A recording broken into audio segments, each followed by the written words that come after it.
আমরা গরু খাবোই না।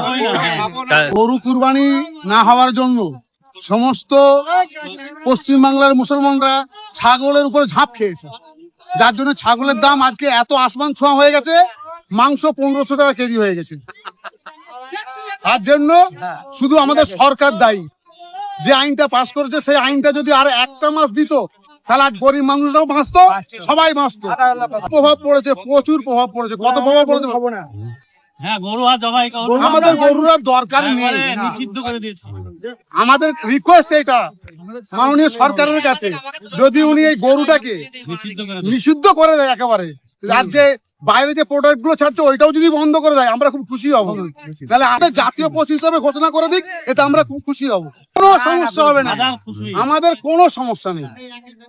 এমনি তো ডাক্তার হামেশাই বলছে রেড মিট খেও না, তো বাস আমরা বেঁচে গেলাম। এটা আমরা আরো বেঁচে গেলাম। কি বয়কট করে দিয়েছি আমরা, আমরা গরু খাবোই না। তাহলে কি খাবেন? খাসি, পোল্ট্রি খাবো, মাছ খাবো, ডিম খাবো, সবজি চাষ করবো, কোনো টেনশন নেই।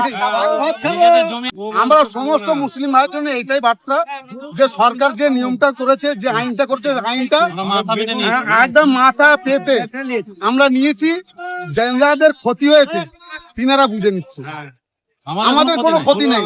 আমাদের গরু কুরবানি থেকে আমরা খাসি দেবো, এই তো কথা। আমরা ওয়াজিব, আল্লাহ পাকের তরফ থেকে আমাদের ওয়াজিব করা হয়েছে কুরবানি, আমরা খাসি কুরবানি দিয়ে দেবো। এখন এখানে ছাগলের কিরকম আমদানি দেখছেন? এখানে আমদানি যতটা তার থেকে বেশি খরিদ্দার, যার জন্য খাসির মাংস এখন 1500 থেকে 1600 টাকা কেজি। দাম বেশি হলে কি করবে গরিবরা?